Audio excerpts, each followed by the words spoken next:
मध्य प्रदेश में 27 सीटों पर होने वाले उपचुनाव का संग्राम और उसके परिणाम काफ़ी अहम हैं। इस चुनाव में काफ़ी सीटें महत्वपूर्ण हैं और ऐसी ही एक बहुत महत्वपूर्ण सीट है छतरपुर जिले में आने वाली बड़ा मलहरा सीट। कांग्रेस विधायक प्रद्युम्न सिंह लोधी के बीजेपी में जाने की वजह से यहाँ चुनाव हो रहा है। ये वो सीट है जिसने मध्य प्रदेश को मुख्यमंत्री भी दिया है, जहाँ उमा भारती भी इस सीट से विधायक रह चुके हैं और आज भी विधायक कोई भी हो, लेकिन उमा भारती का प्रभाव इस सीट पर अवश्य है, बहुत ज्यादा है।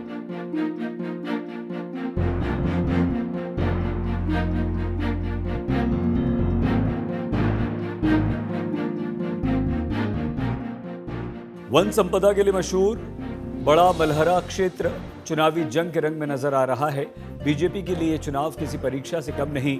यहां से कांग्रेस छोड़कर आए विधायक प्रद्युम्न सिंह लोधी बीजेपी का चेहरा होंगे, जिन्हें सरकार में निगम अध्यक्ष के तौर पर मंत्री का दर्जा मिला हुआ है। जन ललिता यादव को उन्होंने हराया था, वो उनका साथ दे रही हैं और कह रही हैं हाईकमान का आदेश है, हम जीतेंगे।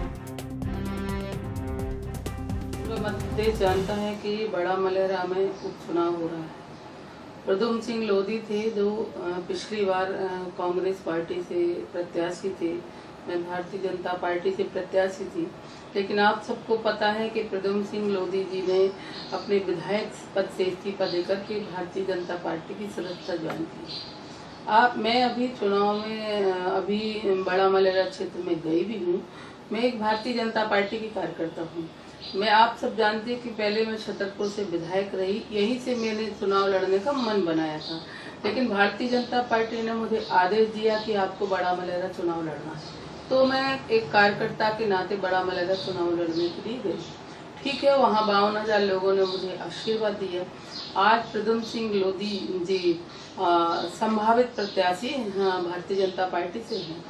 तो मैं ये कहना चाहती हूँ कि जब हम कार्यकर्ता हैं, तो जब हम अपने लिए छतरपुर छोड़ के मलहरा भी गए थे, और अब मैं प्रद्युम्न लोधी के लिए भारतीय जनता पार्टी की रीति नीति से जनता को अवगत करा के, भारतीय जनता पार्टी ने जो विकास किए हैं पूरे मध्य प्रदेश में शिवराज सिंह चौहान जी की योजना से अवगत करा के, माननीय देश के यशस्वी प्रधानमंत्री नरेंद्र मोदी जी ने जो ऐतिहासिक कार्य किए हैं, उनको जनता के बीच ले जा करके भारतीय जनता पार्टी को भारी बहुमत से जिताने के लिए प्रयास करूंगी। स्थानीय प्रत्याशी की मांग दोनों दलों को अंदर से यहां उठ रही है। अगर कांग्रेस की बात की जाए तो पार्टी के लिए प्रत्याशी चुनना पार्टी के लिए आसान नहीं होगा। दावेदारों की संख्या ज्यादा है, करीब 20 दावेदार ऐसे हैं जो कांग्रेस का टिकट चाहते हैं। कांग्रेस कैसे तैयारी में है, आपको सीधे कांग्रेस नेता से ही सुनवाते हैं। बड़ा मलहरा विधानसभा में हमेशा समस्याएं रही हैं और अभी भी समस्याएं हैं, क्योंकि पिछली बार जब यहाँ से उमा भारती जी चुनाव लड़ी थी और मुख्यमंत्री यहाँ से बनी थी, तो उन्होंने आभार माता मंदिर में ये कहा था कि हम इस बड़ा मलहरा विधानसभा को दूध का कटोरा की तरह यहाँ पे विकास करेंगे, कटोरे में दूध भर देंगे, यानी इतना विकास कर देंगे कि बड़ा मलहरा विधानसभा विकास के मामले में अछूता नहीं रहेगा। लेकिन उन्होंने उन दिनों, जितने दिन उनका कार्यकाल रहा, इस क्षेत्र के किसानों को वो सिंचाई के लिए पानी भी उपलब्ध नहीं करा पाई। ये उनका विकास था।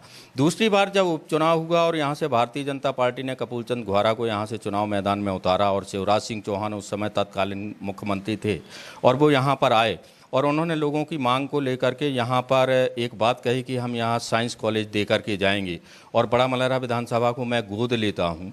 तो उन्होंने साइंस फैकल्टी के नाम पर यहाँ पे वो कॉलेज मात्र आर्ट का ही कॉलेज रह गया है।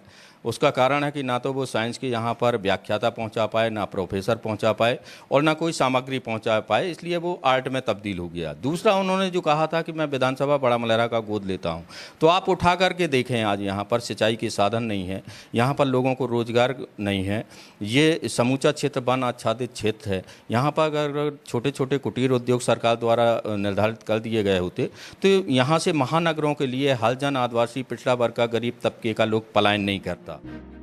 अगर इस सीट के राजनीतिक गणित को समझें तो यहां 2008 में बीजेपी के कपूर चंद्र गुहारा जीते थे, 2013 में बीजेपी की रेखा यादव जीती, 2018 में कई सालों बाद कांग्रेस ने यहां पर सफलता हासिल की और प्रद्युम्न लोधी ने जीत हासिल की।